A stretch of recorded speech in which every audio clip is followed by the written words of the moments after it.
Merci d'être fidèle au programme d'ITV. Bonsoir à toutes et à tous. Bienvenue dans le 1945 à la une de l'actualité. Procès pour diffamation entre Ousmane Sonko et Mamba Aignan. À peine l'audience du procès s'est ouverte que les avocats de l'opposant ont demandé un renvoi. Ousmane Sonko ne s'est pas présenté au tribunal parce qu'il n'a pas reçu de convocation. Selon ses avocats, un alibi qui ne tient pas la route selon Mamba Aignan que vous entendrez dans ce journal. L'actualité ce jeudi, c'est aussi l'ouverture à Diamniadio de la deuxième édition du sommet de Dakar sur le financement des infrastructures en Afrique. Lors de son allocution, le chef de l'État a tenu à apporter quelques précisions sur le financement du TER. Selon lui, le projet est entièrement financé par l'État du Sénégal. Et enfin, d'édition, vous aurez la rubrique I est clair. Ce soir, coup de projecteur sur l'art environnemental avec le vernissage d'un photographe qui met en valeur le rôle des femmes dans la préservation de la mangrove. Voilà pour les titres. Tout de suite, le développement.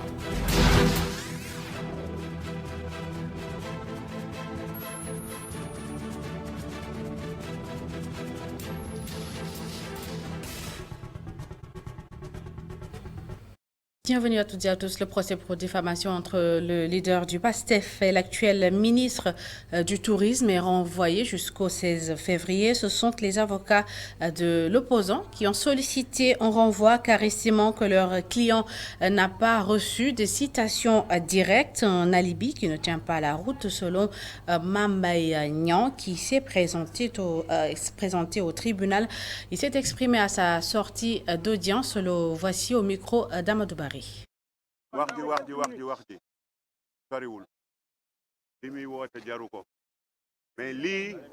Je suis sorti du tribunal. J'avais dit que si Ousmane Sonko me présente le rapport de l'IGE ou de l'IGF ou de l'OFNAC, je n'allais pas rentrer chez moi. Il m'avait accusé. En plus, l'huissier lui a appelé, il lui a demandé de remettre la convocation à son gardien. S'il dit qu'il n'a pas reçu la convocation, ce n'est pas vrai. Il se cachait.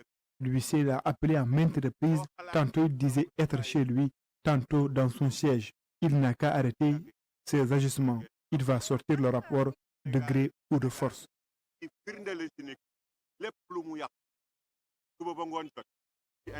Attendu par la presse à leur sortie d'audience, les avocats d'Ousmane Sonko ne se sont pas présentés. Puis ce matin, la cité cœur Gorgui, où réside le leader du PASTEF, était sous haute surveillance. Des éléments du groupement mobile d'intervention ont très tôt encerclé le rond-point et toutes les ruelles menant au domicile de Ousmane Sonko. Un petit groupe de manifestants a même été dispersé par les GMI. Mamadou Dia. Tout était calme ici à la cité Kergorgi jusqu'au moment où ces éléments derrière moi ont suspecté une foule de jeunes. Ils ont décidé de disperser vaille que vaille jusqu'ici sur la VDN. Tout était calme jusqu'au moment où les forces de l'ordre se sont rapidement rassemblées au centre du rond-point cité Kergorgi pour agir.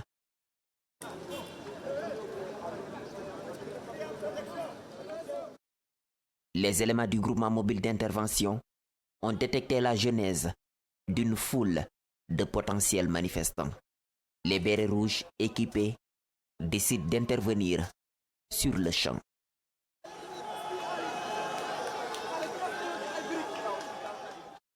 C'est ainsi qu'ils ont chassé des jeunes, une centaine qui scandaient le nom du leader de PASTEF, les bras croisés, en signe de paix. D'autres venus satisfaire leur curiosité, ils ont été tous complètement dégagés des lieux.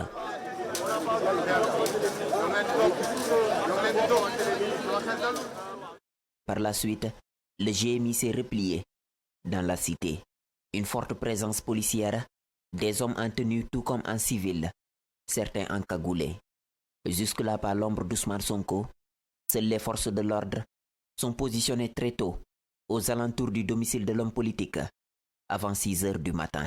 Ils encerclent d'abord le rond-point de la cité par duo, espacé d'à peu près de 15 mètres. Des barrières posées pour fermer l'allée menant chez Ousmane Sonko. Les entrées et sorties filtrées avec minutie. Les policiers veillent au grain. Les passants vaquent à leurs occupations. Aucune difficulté pour les élèves de se rendre à l'école, la police lève les barrières pour céder le passage. En revanche, des difficultés pour les journalistes. Les soldats de l'information sont isolés à 100 mètres des barrières, et cela après une opposition des journalistes. Les hommes en tenue voulaient tout simplement qu'ils se retirent des lieux. Magasins, services et institutions financières ont ouvert leurs portes. La plupart à 8 heures, aucun blocage du trafic. Mamadou Dieng, parlons à présent de la polémique sur le financement du train express régional et son appartenance à la France. Le chef de l'État apporte quelques précisions. Selon lui, le projet du TER est entièrement financé par l'État du Sénégal en pleine propriété, des propos qu'il a tenus lors de l'ouverture de la deuxième édition du sommet de Dakar sur le financement des infrastructures en Afrique. Je vous propose de l'écouter. Nous gagnerions à apprendre les uns des autres en échangeant davantage de nos expériences respectives en matière de préparation et d'exécution, mais aussi d'exploitation des projets. C'est comme ce projet du TER qu'on vient de voir, dont je vois une polémique surprenante, un projet entièrement financé par l'État du Sénégal en pleine propriété, qui a recruté une compagnie rompue à la tâche pour conduire dans la sécurité maximale, la sécurité des passagers de ce train, qu'on revienne toujours sur des polémiques sans lendemain, et ça aussi, quelque part, c'est ce qui freine l'Afrique. L'autoflagellation permanente.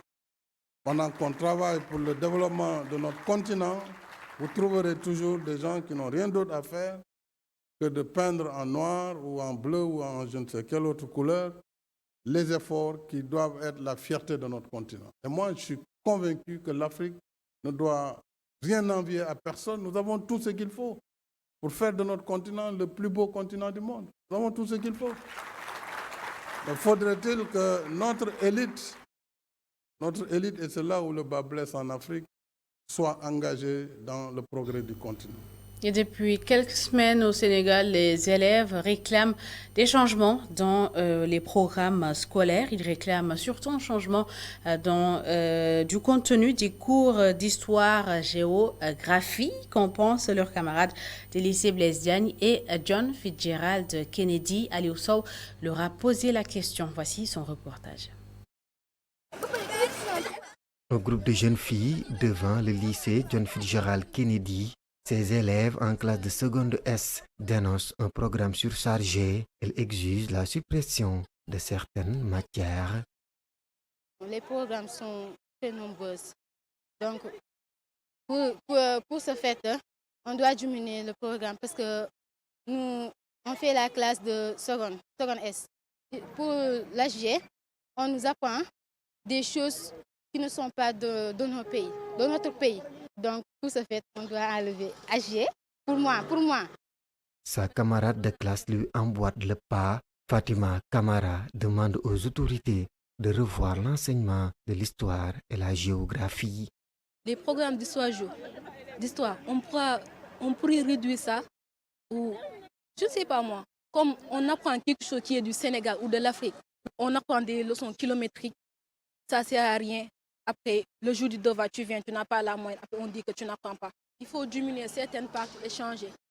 Comme ça sera plus réduit et on pourra même intégrer ça dans nos cerveaux. Autre établissement, le lycée Blaise Diagne. Ici, nous trouvons des élèves en pleine révision.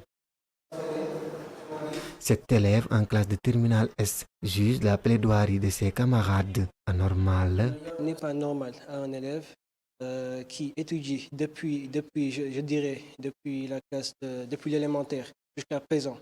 Il a trouvé ses grandes sœurs, ses grands frères dans ce système. Ils étudiaient tous. Malgré cela, ils ne se sont jamais plaints. Et lui, il arrive à ce stade-là où il commence à refuser cela, à se plaindre. Des élèves de la banlieue de Dakar et du département de Mbour se sont érigés en bouclier pour dénoncer la lourdeur du programme scolaire. Du côté du ministère, l'on relève pourtant beaucoup d'efforts dans ce sens. Et puis ce jeudi, la communauté mouride a célébré la 72e édition du Magal de Porokhane. Magal en hommage à Mame Diarra Bousso, mère du fondateur du mouridisme. Une délégation du gouvernement conduite par le ministre de l'Intérieur a assisté à la cérémonie officielle. Des prières ont été formulées par le représentant du Khalif des Mourides pour la paix et la stabilité du pays. Compte rendu de nos envoyés spéciaux Chersal et Barasso. À la tête d'une forte délégation gouvernementale et des autorités administratives locales, le ministre de l'Intérieur, Antoine Félix Diome, a assisté à la cérémonie officielle du Magal de Porokhane. Le ministre de l'Intérieur dit honoré de représenter le chef de l'État à cette cérémonie. Un fervent talibé, Antoine Félix Diome a convoqué les équipes de Serigne Bassirou Mbacké, père de l'actuel Khalif général des Mourides, Serigne Mountakha Bassirou, pour saluer l'œuvre de Sokhna Diarra Bousso, qui était une femme exceptionnelle, une sainte, qui a dédié sa vie au Coran et aux enseignements du prophète avec une soumission totale envers son mari. La venue au monde de Cheikh Khadim est considérée comme la récompense de toutes ces nobles actions des cités. Le ministre de l'Intérieur, Antoine Félix Diome, de poursuivre que l'œuvre de Sokhna Diarra est un bel exemple pour les musulmans en général et les mourides en particulier. Délivrant le message du président de la République, Antoine Félix Diome assure que ce dernier salue la posture, l'implication de ces hommes de Dieu dans la paix et la stabilité du pays. Il sollicite davantage des prières pour un Sénégal sûr et prospère, mais aussi et surtout de paix. Serigne Fallou, Ibn Serigne Bassirou Mbacké, qui recevait la délégation, à son tour remerciait toute la délégation. Nous vous remercions d'abord des mois, du temps et du investir autant d'énergie pour faire de Porokhane ce qu'elle est devenue aujourd'hui. Vous devez aussi rendre grâce à Dieu d'avoir l'opportunité de participer à cette mission. Nous prions Dieu qu'il concrétise toutes vos actions, a déclaré le pontife du Khalif général des Mourides avant de formuler des prières pour que la paix et la concorde règnent dans ce pays. Un autre rendez-vous religieux important, la grande mosquée Thierno Mamadou Saïdouba de Bop sera inaugurée demain vendredi. Et pour clore notre série de reportages consacrés à l'événement, on s'est intéressé aux fidèles venus assister à la cérémonie. Certains qui étaient présents lors de la pose de la première pierre il y a 40 ans se disent très émus d'assister à l'inauguration de ce sanctuaire. Mamadou Diam. Amin gari notade e noddandu Allah noddundu uddidde suudu Allah ndu ko ɗum Allah addi min hawrude heen alhamdulillahi rabbil alamin min jettino e jam min tawi jam miɗo haalda ɗo han e hooram kame julɗo kettiɗo haalam. Des fidèles venus de partout pour célébrer une victoire de l'islam, l'inauguration de la mosquée de Bop. C'est à l'image de cette délégation provenant de Nouakchott, éblouie par le lieu de culte. C'est une belle mosquée de dernière génération, bien construite. Nous venons de Nouakchott. Nous sommes très heureux et fiers. Il y a une bonne organisation. D'autres ont quitté les terres du Fouta. C'est le cas de cet homme. Il vient de Walalde pour assister à l'ouverture de la mosquée Thierno Mamadou Saïdouba. Ibrahima Thioye était présent à la pose de la première pierre.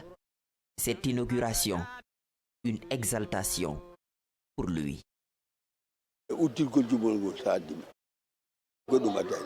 Je suis venu pour l'inauguration de cette mosquée. Je suis très heureux. C'est du temps de Thierno Seydou Nourou. Ils étaient tous mobilisés pour l'érection de cette mosquée dont la fondation s'élève à 30 millions de francs CFA. Imaginez cette somme à l'époque. Plus de 40 ans de travaux. J'étais là au début, je suis aujourd'hui là par la grâce de Dieu. C'est un immense plaisir. Je viens de Walalde.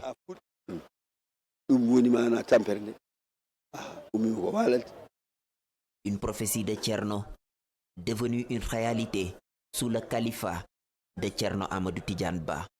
Un dévouement, une prière exaucée.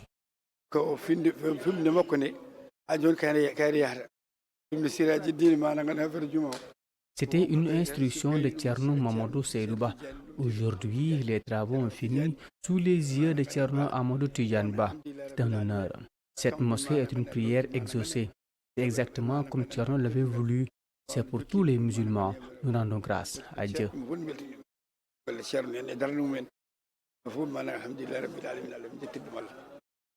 Ces fidèles sont logés à l'école de Bop. dans des conditions qu'il juge satisfaisantes. Le comité d'organisation est aux petits soins.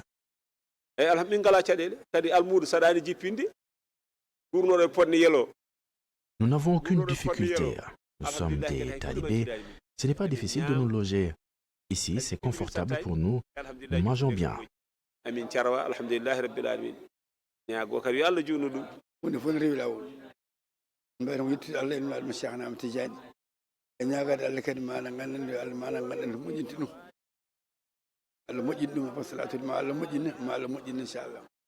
Les fidèles venus des 4 coins du globe pour ne pas manquer ce rendez-vous du Dental Dakar.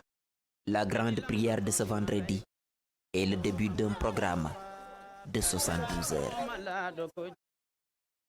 Et direction Joal, dans cette petite île de 5035 hectares, il n'y a plus de place pour les morts dans le cimetière. Le cimetière mixte de Joal déborde. Les insulaires ont introduit une demande à la municipalité pour obtenir plus d'espace, mais toujours rien, aucune réaction de la mairie. Reportage à Joal, Ami Diouf.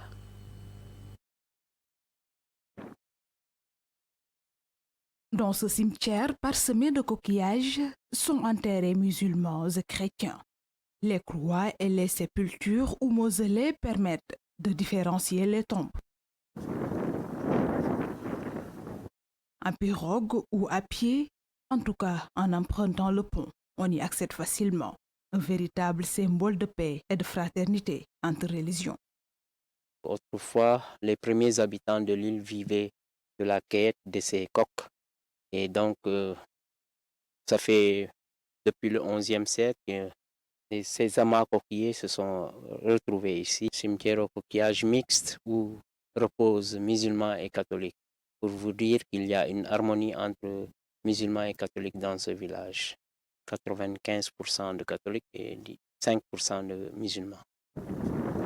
Creuser ces tombes demande beaucoup d'efforts à cause des coquillages ancrés dans le sol depuis des siècles. Un travail qui n'est pas du tout facile pour les fossoyeurs. Les coques, même jusqu'à 20 mètres, on retrouve que des coques. Et souvent, c'est pendant l'hivernage que c'est plus facile, mais là, c'est un peu difficile. On prend des pelles, pics pour creuser. Mais depuis un moment, ces insulaires sont confrontés à un manque de place, ce qui fait que les tombes sont entassées. Raison pour laquelle une demande est faite par les habitants de l'île pour que la municipalité leur octroie d'autres terres, mais enfin. Les tombes sont un peu serrées les unes après les autres, mais là, les populations de Fayut ont aménagé derrière le cimetière pour un peu gagner un peu d'espace et c'est là-bas que reposent les gens du village. La commune aussi, on avait pensé à voir les autorités municipales pour l'acquisition d'un deuxième cimetière. Jusqu'à présent, je ne pense pas que c'est encore résolu.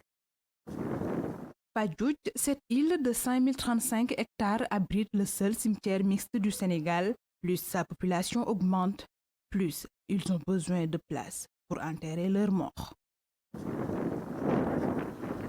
Ami Diouf, et nous restons à Bourg où le programme de modernisation des villes a construit 17 km de routes, un projet d'aménagement et d'assainissement d'un coût de 11 milliards de francs CFA. Objectif atteint pour les responsables de ce programme qui ont visité le chantier Muntaga Kane et Mamadouba.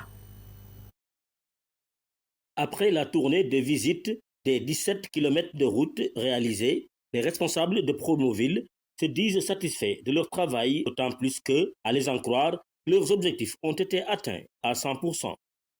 C'est une bilan, on peut dire, satisfaisant parce que sur Mbour, Promoville a eu à faire 2 phases. La phase 1 financée par la Banque africaine de développement et la phase 2 financée par la Banque islamique de développement pour un coût de 11 milliards de francs CFA, où 17 km a été réalisé au finish, avec un volet assainissement où la majeure partie des voies réalisées ont été assainies à 100%. Il y a aussi un volet aménagement paysager et un volet aménagement connexe. L'objectif a été atteint à 100%. À ce moment, les travaux étaient réalisés totalement. Le Promoville a ajouté de son propre gré la construction de la route menant à la morgue et l'aménagement de la devanture de l'hôpital. Il reste que l'aménagement au niveau de l'hôpital qui ne faisait pas partie du projet, où Promoville a pris l'initiative de réhabiliter la route de l'hôpital et de faire l'aménagement paysager de la devanture de l'hôpital. Toujours au niveau de Promoville, on dit au mairie, c'est au mairie de faire la demande, d'adresser une correspondance au niveau de Promoville. Promoville a une base de données. À partir de là, on verra s'il y a des financements pour la prise en charge. Si les populations sont satisfaites de la réalisation de la route menant à l'hôpital, elles restent préoccupées par les probables déversements d'eau de pluie dans les maisons et dans les routes longeant l'infrastructure routière. D'autant plus que les responsables du programme qui soutiennent ne pas avoir la prérogative d'assainir le quartier disent se limiter à assainir l'environnement immédiat de la route. Culture à présent, après une pause de 4 ans, le rappeur Didier Awadi signe son comeback. Il a sorti un 7e album intitulé « Quand on refuse, on dit non ». Le rappeur invite les citoyens africains à plus de responsabilité dans la gestion de leur histoire et de leurs affaires. Didier Awadi a profité de la cérémonie de présentation de son album pour se prononcer sur l'actualité politique. Le rappeur est au micro d'Augustin Amanda. Pourquoi le choix de faire un album plus un film? Un album, aujourd'hui, on est obligé d'apporter un plus à un album. Si tu fais juste un album, tu n'es pas assez visible. Donc, et ce qu'on a à dire est tellement plus important que seulement la musique, que je pense que le cinéma apporte un plus. Il faut une valeur ajoutée à la musique, et c'est le cinéma qui apporte ça. Et donc, je pense que c'est la manière de pouvoir exister et continuer notre combat en y ajoutant les outils de notre temps. C'est clair que c'est une continuité. Mes enfants souvent me disent, toi tu es toujours fâché, toi c'est toujours non, non, non, non, non. Quand est-ce que tu vas dire oui, quand est-ce que tu es content? Je dis pourtant je suis très content tous les jours, je rigole tout le temps. Mais ça ne m'empêche pas de regarder, de vivre avec mon temps, de voir ce qui se passe autour de moi. Et je ne peux pas dire que tout va bien pour moi et faire comme si je ne voyais pas que ça ne va pas. Et à des moments, il faut prendre ses responsabilités. Et c'est Mamadou Dia aussi qui m'a beaucoup inspiré. Quand Mamadou Dia disait à Senghor, qui lui demandait de laisser la politique, il dit à Roland Collin, dites-lui bien que je peux renoncer à tous mes droits, mais je ne peux pas renoncer à mon devoir. Voilà pourquoi je continue. Oui, il y a une tension politique, voilà pourquoi je dis aux gens qu'il faut parler. Tout à l'heure, vous avez vu dans la salle, il y avait 2 camps qui aujourd'hui s'opposent de manière très dure. Mais j'ai voulu les faire asseoir dans la même salle et qu'ils se parlent. C'est ça notre rôle.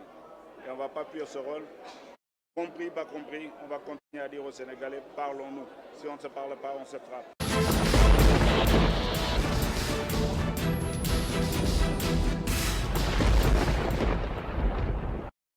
L'art environnemental, c'est la voie artistique choisie par un jeune photographe du nom de Cherif Houri pour valoriser l'œuvre des femmes dans la préservation de la mangrove. Papa Ibrahim Ania et Serine Salioudiam ont assisté au vernissage qu'il a organisé. Reportage. Les smartphones entre les mains de toutes générations confondues pour immortaliser le moment. Des prises pour célébrer également des militantes de l'environnement. Exceptionnellement, ces femmes de Nemaba, une localité dans la commune de Toubacouta, à Fatick, ont accepté de sortir les pieds dans l'eau.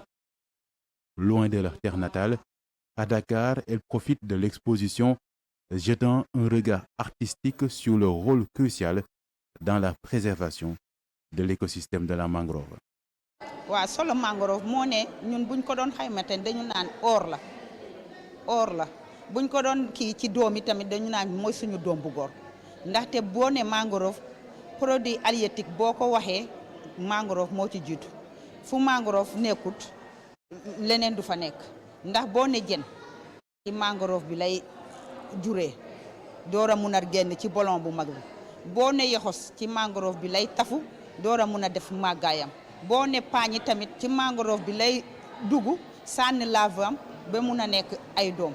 Un regard artistique sur le poids écologique et économique de ces femmes est l'œuvre de Cherif Khouri. Un vernissage berçant les curieux dans les marais de Sueur. Les marais de Sueur montrent en quelque sorte le travail conséquent abattu par les femmes. Au début, les femmes commençaient à replanter la mangrove pour faire revivre l'écosystème et l'environnement de Nyombato. Ça m'a inspiré. Saint-Louis est touché par le phénomène de changement climatique. Non pas seulement ce phénomène, mais aussi le phénomène de la migration aussi. Avant Make Waves, j'ai fait un film avec Waterbeer, un film du nom de Mam Koumba Bang. Et dans ce film, nous avons essayé de décliner et de montrer est-ce que nos arrière-grands-parents, ce qu'ils faisaient, c'est-à-dire la protection de l'environnement, de l'écosystème, est-ce que la génération d'aujourd'hui le fait jusqu'à présent? Et dans ce film, nous avons aussi montré comment l'environnement de Saint-Louis est dégradé aujourd'hui. À travers ces clichés, pas besoin d'être un initié de l'art pour décoder le message. Une démarche voulue et encouragée par Core Africa, une organisation écologique basée sur le volontariat. Core Africa a lancé récemment une initiative qui s'appelle Core Africa Green, dont l'objectif est de positionner les jeunes volontaires comme solution pour appuyer les questions de résilience communautaire face au changement climatique. Donc à travers l'affectation de volontaires qui sont de jeunes diplômés universitaires dans les communautés des îles du Saloum, nous avons encouragé ces volontaires à travailler au quotidien avec les femmes pour des actions qui préservent l'écosystème de la mangrove, que je disais tout à l'heure, est source de vie et de survie dans la mesure où la mangrove permet à ces femmes de pouvoir subvenir aux besoins de leur famille, à l'éducation, mais en même temps, la mangrove, comme on le sait, stocke le CO2 et libère de l'oxygène. Au-delà de Nemaba, Cherif Khouri, armé de son appareil, compte parcourir le pays à la rencontre des marais de Sueur. Et pour faire le portrait de ces femmes, il donne de la voix dans le but de porter haut le combat de l'Afrique face au changement climatique.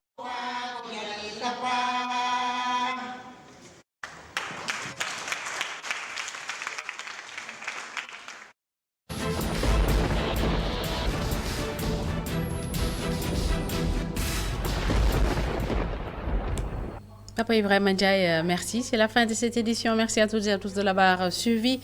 Merci de votre fidélité. L'information continue sur notre site internet le www.media.sn.